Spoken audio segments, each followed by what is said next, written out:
And I've done this before. I called the radio advertisement and I said, hey, I think I have a hearing loss. And then the guy said, as you would imagine, oh, we have the perfect hearing aid for you. I'm sure you do, sir. I'm sure you Based do. on absolutely nothing other than you saying you think you have it. Yeah, he asked me about 3 or 4 questions and said, like, oh, we have the perfect, word for word, perfect hearing aid for you. And I said, how do you know that?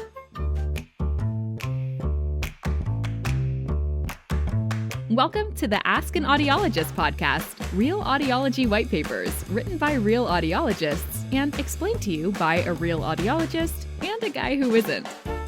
Now, here are your hosts, Dr. Michael Squires and Kevin Ziener. On this Memorial Day Monday, we are happy that you remembered to listen to the Ask an Audiologist podcast. As always, I am your host, Kevin Ziener. And I'm your other host, Dr. Michael Squires. Who is sporting a beautiful beard, the likes of which should always be remembered. Almost presidential. You think so? Yeah, like if you told, like if somebody took a photo of just you, the right amount of gray, put it in black and white and said like, this was our 17th president, I'd be like, oh yeah.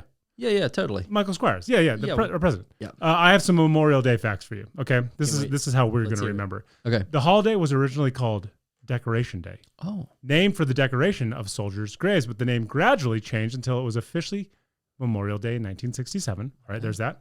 And then there is a moment of remembrance at 3 p.m. on Memorial Day. I imagine that's East Coast time. Mm-hmm. And Congress passed the National Monument of Remembrance Act in 2000 to encourage people to stop and remember fallen servicemen and women at 3 p.m., so noon Pacific.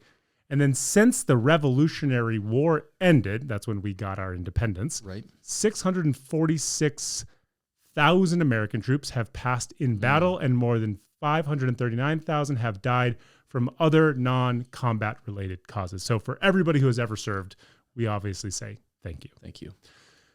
Today's Ask an Audiologist topic comes to us from Dr. Joan McCormack, formerly of Atlantic Hearing Care, and she dove into the question, does your hearing get worse if you don't wear hearing aids? So, Dr. Michael, I know we actually touched on this briefly a few months ago, but the question is the question.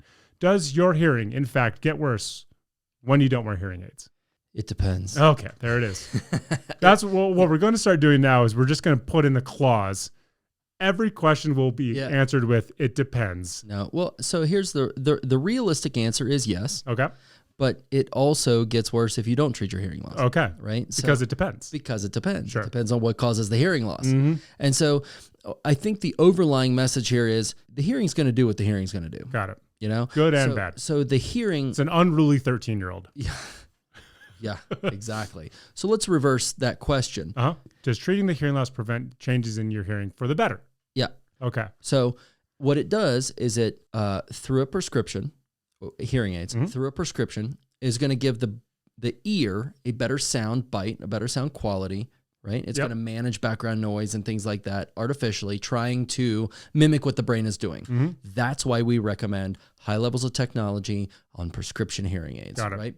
That is going to improve your perception of speech understanding. It's going to allow your brain to get the information that it needs, but it will not prevent changes in hearing sensitivity. Okay. If your hearing changes, we re-prescribe the hearing aid. That's the benefit of having digital programmable hearing aids in this day and age. Sure. So all modern hearing aids are digital programmable, which means that we can re-prescribe if the hearing changes, or in some cases when the hearing changes. Yeah.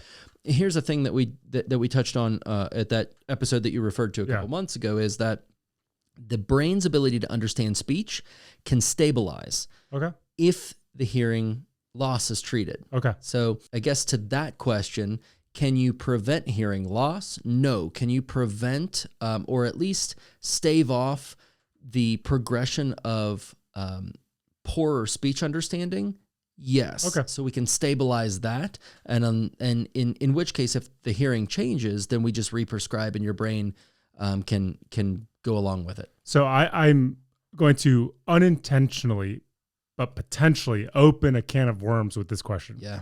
You're talking about prescribed hearing aids that are overseen and executed by a professional like yourself. Yep, exactly. If I say, okay, but I don't want to do that, I'm going to go get an over-the-counter hearing device, where are we drawing the line on whether or not that's going to be able to help in any meaningful way? Yep. Okay. So, and I know we don't have hours to discuss this. So Yeah. I'm trying to So I will. I'm trying to lob you a my softball response. without you being like, and now buckle down, kids. Yeah. Well, I mean, kind of. Let's all keep in mind that this podcast is called Ask an Audiologist. Sure. And so it's my job, I feel, through my training and through my advocacy to support patients from the audiological perspective. That's why we pay you the big bucks. Yeah, I'm just still waiting. He's not sitting on a chair. It's just stacks of cash. Still waiting. Yeah. That's why I'm getting higher and higher. Yeah, exactly. With each episode. So I have to say there are some decent over-the-counter hearing aids. Okay. The element that you're missing out on is the professional aspect. Totally. Right. And so, when the bill was passed for over-the-counter hearing aids to be reviewed and then parameters released by the FDA, what we knew in audiology is that over-the-counter hearing aids have been around for a long time. Totally. Right? They've been around without being marked as over-the-counter hearing aids. You could get amplifiers anywhere, right? These are technically prescribable hearing aids, but they're self-prescribable. So what this requires you to do is self-diagnose, self-prescribe. Yeah. Therein lies the problem. I've always kind of equated it to this in my brain. No one is stopping you from going and buying 4 sets of tires and changing them yourself. Yeah, exactly.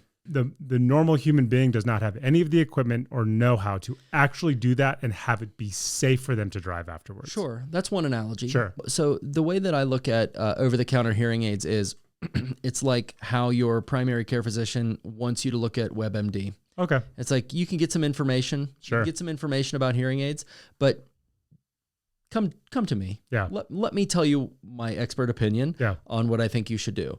But it's not lost on me that hearing aids, when bought through a professional setting, are generally going to cost a little bit more because there are professional services either wrapped into it or added into it, right? Yep. You're not, and patients tell me this all the time, is like, I looked this up online and I can get these hearing aids for half the price. Or the hearing aids are actually the same price. Sure. You're paying a professional service, right? And you're lucky that you have the professional services because your hearing aids are prescribed and verified. Yeah. They are prescribed correctly. Yeah. And when you're ordering something online, and I've done this before, I called the radio advertisement and I said, hey, I think I have a hearing loss. And then the guy said, as you would imagine, oh, we have the perfect hearing aid for you. I'm sure you do, sir. I'm sure you Based do. on absolutely nothing other than you saying you think you have it. Yeah, he asked me about 3 or 4 questions and said like, oh, we have the perfect, word for word, perfect hearing aid for you. And I said, how do you know that? And he goes, oh, well, let me tell you. And You've called. Yeah, that's exactly. And he spits off some generic things. And I said, well, I'm an audiologist. And he hung up on me. Oh, got it. So, I mean, it's the intention. Sure. So that's rough for me. If it's financial, then let us help you find some resources to get prescription hearing aids. Tell me if you like this amphibious analogy. You can watch months and months of Shark Week. Yeah. But when you jump into that water, it's not a substitute for a trained professional. Right. No, it's not going to happen. You can have that one for free. I'm going to use it. That's for you. I'll use it with patience. Take that home with you. Yeah. So with new information about both Memorial Day and audiology, we want to encourage, and now shark analogies, we want to encourage you to go to askanaudiologist.com for all your hear care inquiries. And to you, Dr. Michael, I salute you and I say job well done. You know what? Yo, what's up? I'll remember that. This is why this podcast works. We'll see you guys next week. Thanks a lot. You can find more information at askanaudiologist.com, and you can follow us on all our social channels at Ask an Audiologist. The information provided on this podcast is for educational and entertainment purposes only, and does not substitute for professional medical advice. What is the most common issue you see with hearing aids that people can correct at home without ever having to talk to you? Hands down filters. Got it. Hands down. I cannot tell you how many people we see in a day that come in and they're like, my hearing aids aren't working. And then as soon as we look at it, we can see that the filter's completely clogged with wax. And as soon as you take that filter out, you can hear the hearing aid